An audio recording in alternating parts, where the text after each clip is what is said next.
The Marlins are back in the win column. How good does it feel to hear that? Hey, welcome in, everybody. It's Ethan Budowsky here with a reaction to opening day in the first game for the Marlins against the Philadelphia Phillies. A 5-2 win. The offense didn't really explode to say, but they looked really nice. Some guys had some really good nights at the plate. And Sandy Alcantara pushed. He was tremendous on the mound tonight. We'll certainly talk about his performance. Before we get to the game, we first want to wish Jorge Alfaro well. We haven't confirmed whether he tested positive for COVID-19 or not, but he was placed on the IL before the game, and it is COVID-related because the Marlins were unable to disclose the reason for him going on the injured list. Because of that, all assumptions are that something COVID-related is involved, whether it was exposure, whether it's a positive test, whether it's symptoms. We don't know yet. We don't know the extent to who he possibly exposed. Nonetheless, it's a developing situation. It's one certainly to keep an eye on with how it could affect the Marlins and Jorge Alfaro. The Marlins won't have him for a while to start the season, which is certainly not great because he's such a big part of their lineup. But the Marlins were able to make up for it tonight, and we'll keep an eye on Alfaro. But hopefully the Marlins, as I said, can keep making up for it tonight. And let's just jump right into it. Let's talk about this game here. A big win for the Marlins. As I said, it's their first opening day win since 2014. Hard to believe that it's been 6 years since the Marlins have won on opening day, but it's a huge win to get the season started. Let's start with the bats. Let's talk about Corey Dickerson, a guy that was brought in to have some professional at-bats just to bring some life into this offense, bring some kind of professionalism, some kind of stability to the 3 spot. And from what we saw tonight, Marlins fans should be very, very excited about what Corey Dickerson can bring to this offense. He went 2 for 4. He was working counts all night, had a real hard double down the line, and just like I said, just working professional at-bats is something that the Marlins didn't have a lot of last year. And it certainly jumped off at you tonight watching VR, Aguilar, and Dickerson, the 3 acquisitions right at the top of the lineup. They all looked great. VR didn't have the production tonight. He made the error out in center field, but he did put together some pretty good at-bats, worked counts, and that's all you're looking for. The Marlins were able to get Aaron Nola out in the 6th inning because they got to him, and they were able to work his pitch count up to that where at that point it made sense to pull him. So that was big because, on opening day, you're always going to get the other team's ace, and you're always afraid that he's just going to start mowing you down and working quickly through that lineup. And at the beginning, he was, but eventually the Marlins just kind of wore him down and got to him, and he got the yank. So he was outdueled by Sandy tonight, and again, we'll get to Sandy in a second, but I just want to talk about the lineup before we do start with the offense, and then we'll talk about Sandy. So Dickerson had a great night. He was certainly the standout guy, and I've been saying all along that I'm really happy that Corey Dickerson, I think it's a great acquisition for the Marlins, just to bring in some life, some stability, an established major leaguer that's shown he can get it done in the bigs. He can hit 270, 280. I think he actually hit 300 last year. He's a guy that the Marlins need just to be an anchor in the lineup, and they've got him, and he showed what he can do tonight. A very good acquisition for the Marlins. I'm very happy that Corey Dickerson will be in a Marlins uniform this year. Let's take a look around the lineup as well. Jesus Aguilar went deep. Another guy the Marlins brought in to bring life to this lineup and bring life in the form of the long ball, something that the Marlins did not do a ton of last year. They did not hit for power. They need to hit for power. They need to put the ball over the fence. And Jesus Aguilar did that tonight. He took a good breaking pitch from Aaron Nola down at the knees. Just kind of went down and got it, clubbed it out to left center field. It was a rocket off the bat. And we're going to see a lot more of that from Aguilar. We have to think this year it's what he was brought in to do, and he did it tonight. And if he can do that, on a consistent basis, that'll certainly be great for the Marlins. It'll be a huge addition for them. Some other guys I was very happy with. Miguel Rojas went 2 for 4. He just gets it done for the Marlins, man. If there were a guy that you would put a C on his chest, it would be Miggy Rowe for sure. He is the leader of this lineup. He's the leader of the clubhouse. All signs point to him being the guy, in terms of leadership. and he put together a really nice night, came through in a big spot, drove in a run, put together some good at-bats, 2 for 4, had a walk.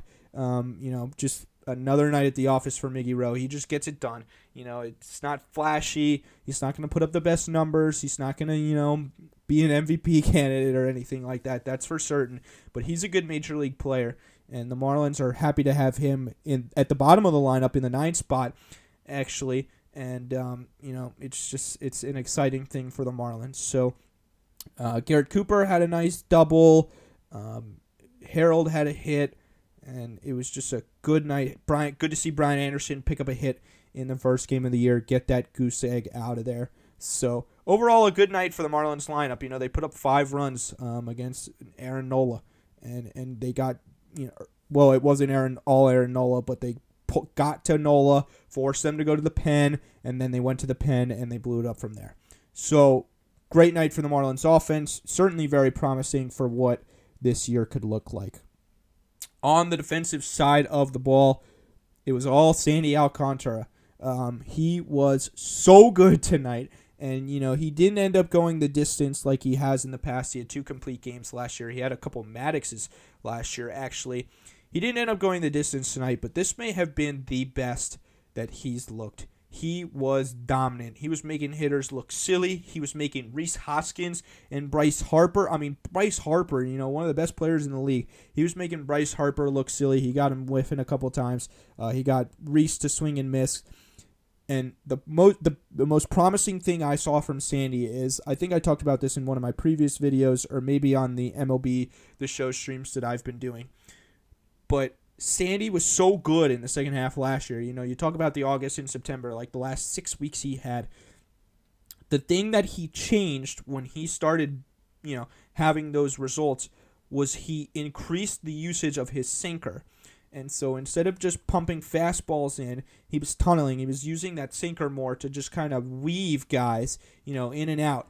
And if he can locate that sinker, or if he can get swings and misses on that sinker, that will be huge for his development, because it was a struggle at times to find to get whiffs for Sandy, to get swings and misses, and we expect him to get tons of swings and misses with the big fastball and with the good slider.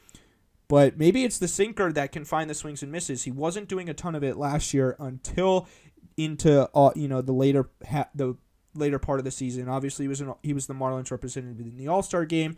I thought he was arguably their best pitcher last year, but especially towards the end of the year when he started using that sinker.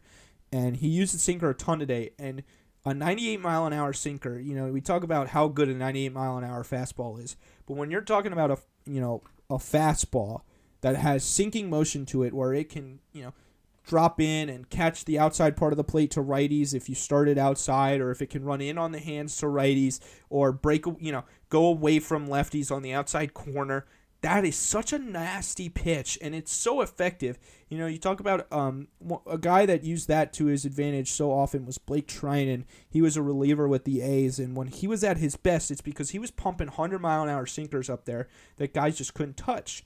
So if Sandy can use this sinker effectively to get swings and misses, and not only that, to get weak contact, I think he can be super effective. We can see him reach his potential.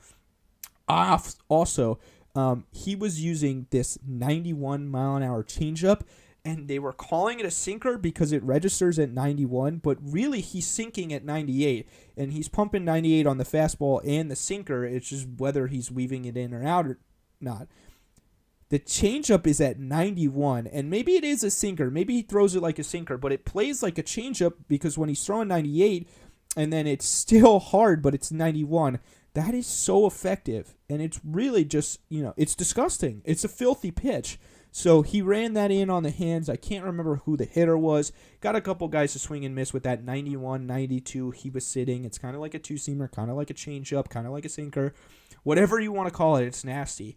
And he used it to his advantage tonight. He got some weak contact off it. He got some swings and misses. And then the slider was just filthy. He rung Harper up on the slider. I want to say he rung Hoskins up on the slider. He rung Harper up on a fastball up and in as well. Just a really effective night for Sandy. So I think the final line was, and and this is off the dome, so I'm not exactly sure. I'm going to start scoring these games so that I can have them on these reactions. But 6 2/3 for Sandy.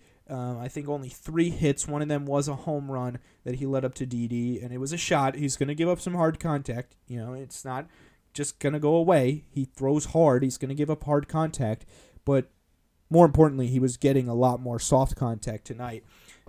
So 3 hits, a run. I think he walked somebody right at the end. The last batter of the game was his only walk, and then he had 7 strikeouts. So a dominant performance from Sandy Alcantara. And if we see that kind of stuff more consistently, you're talking about, that performance night in, night out. And then if he starts putting together 7, 8 inning performances, you could be talking about a Cy Young performance if it's night in, night out. A Cy Young candidate if it's night in, night out. I'm not going to say he's a Cy Young candidate yet because he's not. He has to prove himself. He has to prove that he can do this consistently. But if he starts doing this consistently, we talked about Sandy. He could be an ace for the Marlins. We talked about when he first came over that he was the future ace of the Miami Marlins. Obviously, we've added Sixto Sanchez to the fold, so you playing those guys 1 or 2, but he certainly got the potential to be there, and we saw that tonight. He was absolutely tremendous.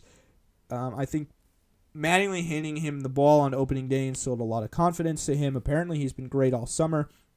So there's nothing more to say. He was fantastic, and it was really great to see Sandy light it up like that, and we hope we see that more often from Sandy.